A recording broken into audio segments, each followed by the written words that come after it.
Hi, hello friends. This video is sponsored by Buymouth Shopping app. தந்தை பெரியார்.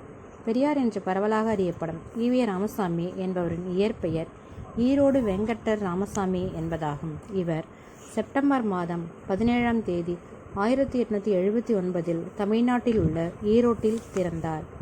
இவரின் குடும்பத்தினர் தெலுங்கு மொழியை தாய்மொழியாக உடையவர்களாகும். இவரின் தந்தை வெங்கட்ட நாயக்கர் மிக வசதியான வணிக பின்னணியை கொண்டவர்.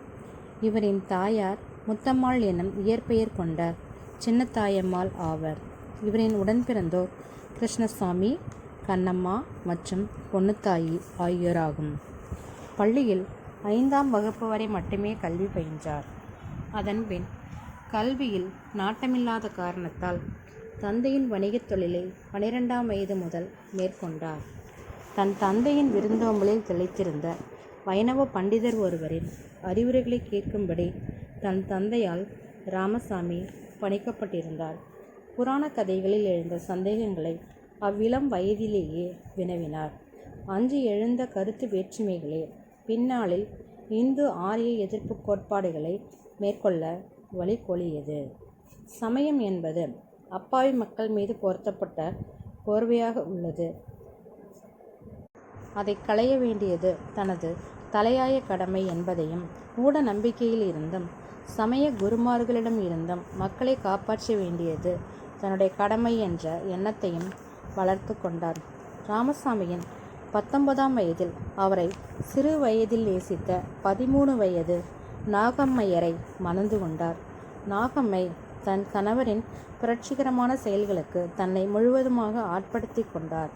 இருவரும் இணைந்து பல போராட்டத்தில் ஈடுபட்டனர். திருமணமான 2 வருடங்களில் ஒரு பெண் மகவை ஈன்றெடுத்தார். அக்குழந்தை 5 மாதங்களிலேயே பிறந்தது. பின்னர் பிள்ளைப்பேறு இல்லை. தனது அண்ணன் மகன் ஈவேகி சம்பத்தை திராவிடர் கழகத்தின் எதிர்கால தலைவராக நியமிப்பதாக இருந்தார். ஆனால் சம்பத் அண்ணாதுரையின் சீடராக விளங்கினார். தனது 70ஆம் வயதில் 32 வயது உள்ள காந்திமதி என்னும் மணியம்மையை மணந்தார். திராவிடர் கழகத்தில் தலைவர்களிடையே கருத்து வேறுபாடு ஏற்பட்டது. அண்ணாதுரை ராமசாமியை விட்டு பிரிந்தார். ஈவே ராமசாமி மணியம்மையை தனது சொத்துக்களுக்கும் கழகத்திற்கும் பாதுகாவலராக நியமித்தார். இறை பற்றுள்ளவராக இருந்த ராமசாமி காசி யாத்திரைக்கு பின் தன்னை இறை மறுப்பாளராக மாற்றிக்கொண்டார். ராமசாமி 1919ஆம் ஆண்டு காங்கிரஸில் தன்னை இணைத்து கொண்டார். ஈரோடு நகராட்சி தலைவர் என்னும் பதவியை இழந்தார். காந்தியின் கதர் ஆடையை தானும் உடுத்தி பிறரும் அணிய வேண்டும் என்று கூறினார். கள்ளுக்கடை மறியலில் ஈடுபட்டார். தீண்டாமையை எதிர்த்து போரிட்டார். ஏப்ரல் மாதம் 14 அன்று ராமசாமி அவரின் துணைவியார் நாகம்மாள் வைக்கம் வந்து போராட்டத்தில் கலந்து கொண்டனர். இருவரும் கைது செய்யப்பட்டு தனித்தனி சிறையில் அடைக்கப்பட்டனர். இப்போராட்டத்தில் கேரளாவை சாராதவர்கள், இந்து சமயம் சாராதவர்கள் கலந்து கொள்ளவில்லை. இந்த வைக்கம் போராட்டத்தில் கலந்து கொண்டதால் இவரை வைக்கம் வீரர் என அழைக்கப்பட்டார்.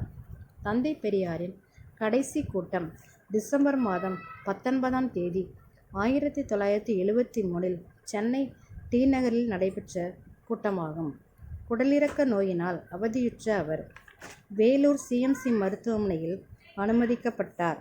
சிகிச்சை பலனின்றி டிசம்பர் மாதம் 24ஆம் தேதி 1973 தனது 94ஆம் வயதில் இயற்கை எய்தினார்.